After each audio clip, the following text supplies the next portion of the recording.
Did an amazing meditation last night where I was getting so much insight into consciousness and understanding the matrix and how we fit within this life that we're living here on earth.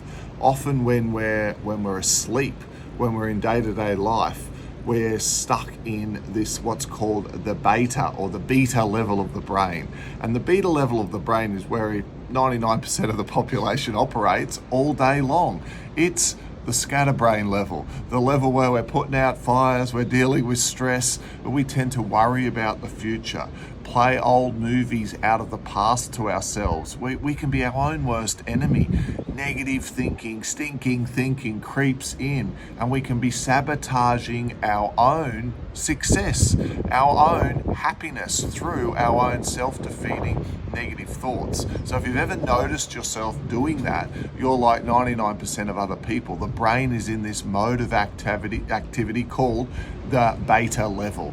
As we meditate, relax, try mindfulness, we move into the alpha or the theta levels of the brain. And alpha and the theta levels are where we are moving into a deeply relaxed state of heightened awareness. It's where we spent most of the time of our life as a child, around 2 or 3 years of age, that childhood enthusiasm, that spark, that spring in the step. I'm sure you would agree it's very rare to see a 2 or a 3-year-old in beta. They don't walk around going, I can't believe petrol's $4 a gallon or $2 a litre or whatever it is in your country. They don't walk around worrying about the future. Interest rates are going up, cost of living's getting expensive. Kids are just in that now moment, smiling at everyone, and they've just got that zest for life. So when you hear this term, we lose the magic of childhood, we do lose that as we grow up through our schooling. You get taught to not believe everything you hear. You get taught to analyze, taught to question things. And while it's useful and necessary to make it in life as a human, what we lose is that connection to ourself, to our soul, to our spark. And in deep meditation, you can move through alpha, through theta. The brain can come into balance, and when the brain is in focus and in balance in the right way, our brain rhythms can actually go right up to their highest vibrational level, which is called the gamma brain state. So the gamma brain state is the brain state I was in last night when I connected through to galactic consciousness, where I was getting the downloads and being shown how all of the pain, the misfortune, and the choices that I'd made in my life had got me to this point, but also showing how it was all part of some sort of divine and infinite web, a part of my small little spark of the divine sending data back to source, sending data back to all that is. My small little part, which is me in the big jigsaw puzzle of creation,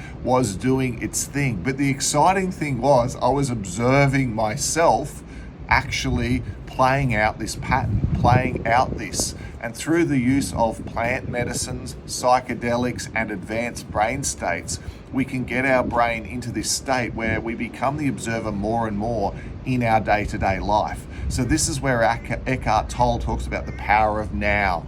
They talk about the power of being in the now moment, having gratitude for all that is, and being very present.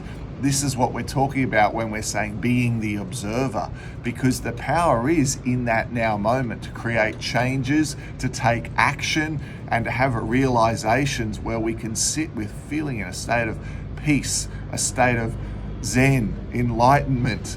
And on the scale of consciousness, we've moved from playing out our egoic desires of perhaps guilt, shame, ambition to do with the egoic requests of seeking something outside ourselves in order to feel better, and we move back into this, let's call it the flow state in our day-to-day life, no longer placing expectations on things or conditions on things that are going to lead to us feeling some sort of happiness or fulfillment.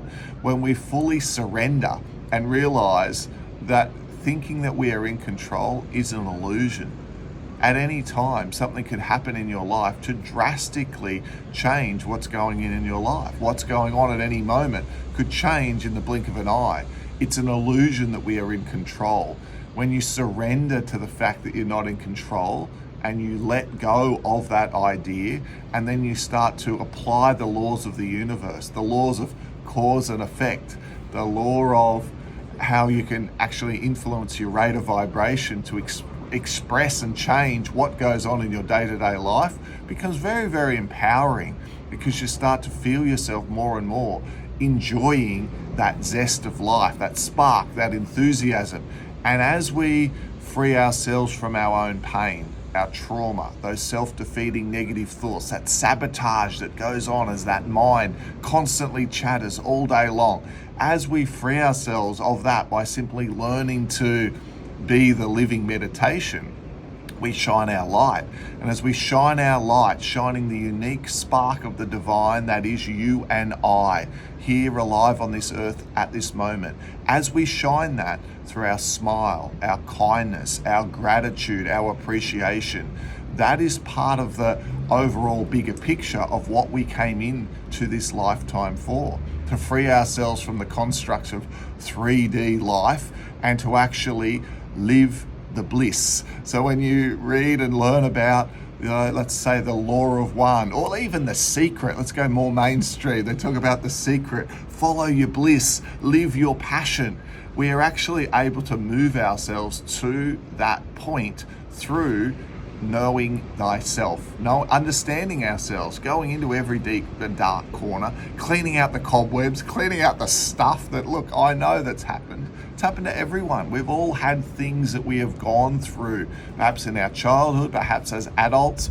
We've been betrayed, we've been let down, we've been manipulated, lied to, and if we're not careful, we can build up walls to protect ourselves, and the walls work. They do keep the bad stuff out, but they keep the good stuff out as well. And if you've ever found yourself a lot better at being able to give love or give appreciation or recognition than receive it, you might have a wall up. If you've ever found yourself really wanting to express love, appreciation, gratitude to someone, but it can't get out, you may have a wall up. So the walls serve a role, but we pay a big price. So in this video, my challenge to you today is to do the self-inquiry. Look within. How do you know there's something there to work on? It's really easy. Whenever you get triggered, if ever you get ticked off, upset, irritated, annoyed about anything, it is your higher self, it's your being showing you that there is some sort of imperfection within that you need to work through. So this is the challenge. Know thyself more. Go within and be aware of what's triggering you throughout your day. Journal it down. Write down what upset you. And then as soon as you ask yourself what could be underneath this, you're going to realize that perhaps whatever triggered you is a sign of something bigger. The person arriving late that ticked you off, you got so upset about it, and you were in a bad mood for hours later because they were late for your coffee meeting or something, might actually be a surface emotion showing you that at a deeper level, there is causal there of not being important. Perhaps as a child, you were pushed to the side. You were made to feel unimportant, not special. Your parents didn't want to spend a lot of time with you. Kids were to be, seen but not heard. You weren't allowed to speak. Perhaps your light got dimmed and you get triggered by someone being late, but underneath it all is a whole lot more emotion. You get the idea. Someone cuts you off in traffic and you get fired up. What are you getting so fired up about? What's underneath that? Why do I need to have everything go my way? How dare someone do something like that to me? There you go. What's under that? Go in there and ask yourself. And when you set an intention to do this self-inquiry, you can get very, very good at it. In fact, not only can you get so good that you understand yourself so much better, you get really good at reading other people's stuff as well. So when someone ticks you off, when they're being unreasonable, if you're having troubles within your family, your work, you're able to realize, have kindness, compassion, empathy, understanding, because you'll be able to see that under them are deep-seated emotional injuries, and it makes it so much easier for you to be able to move to grace and understanding and respond and not react. So give it a go. look out for those triggering emotions. Write a little note down below in the comment section of all the different things that are triggering you, and if you can, what you think they might be, and if not, I'll make some notes down there on your comment as well to help you out with that. Go and have some fun with this, and let's embrace getting triggered today, hey?